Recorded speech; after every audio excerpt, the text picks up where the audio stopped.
今天故事主角是个家里蹲，因为朋友的介绍开始在一家 KTV 打工。被排到夜班的工作虽然看似简单，但是背后却隐藏着不为人知的秘密。随着故事的发展，他在这家 KTV 的3楼经历了一系列无法解释的恐怖遭遇，起因竟是3楼的一间包厢。最终他辞去了这份工作。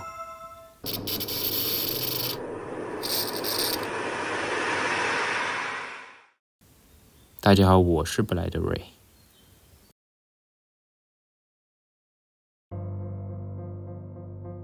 当时的我几乎整天都窝在家里，也就是俗称的家里蹲。通过朋友的介绍，我找到了一份在一家 KTV 打工的工作。由于我是新人，所以被安排到了夜班工作。夜班的工作主要是打扫包厢和偶尔接待客人，工作的内容并不复杂。然而，我注意到了一个奇怪的现象，夜班竟然排了3个人来上班。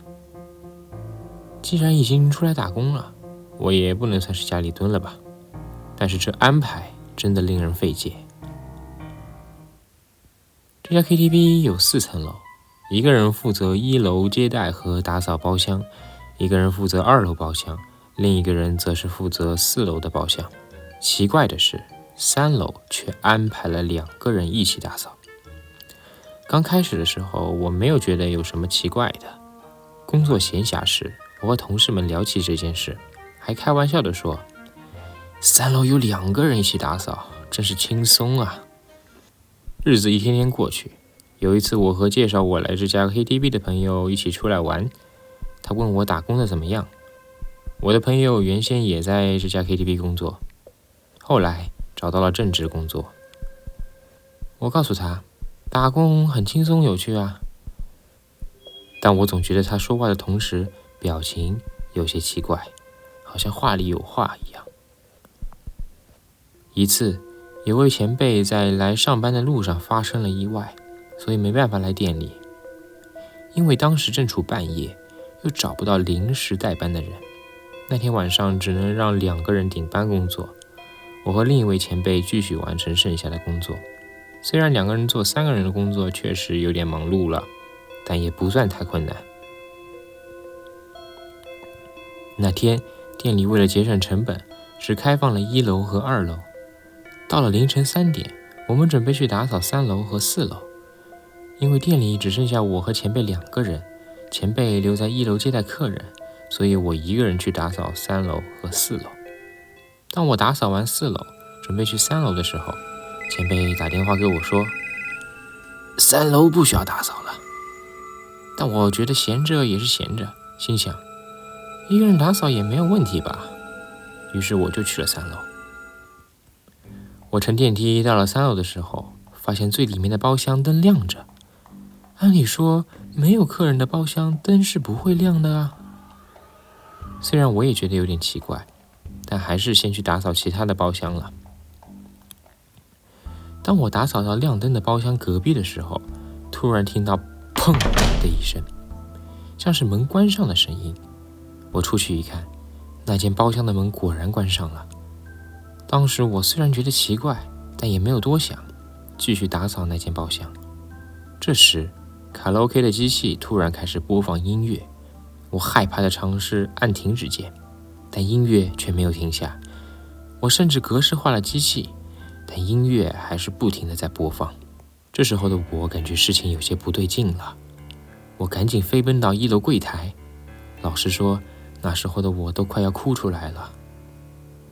我告诉前辈刚刚发生的事情后，前辈对我说：“就跟你说了，3楼不用打扫了呀。”他看起来也很紧张，从那之后一句话也没有说。这种诡异的气氛一直持续到打工结束。事后，我打电话给朋友说了这件事。朋友问我：“今天有空碰个面吗？”于是那天傍晚，我和朋友见面了。他告诉我了一些他在这家 KTV 打工时候的事情。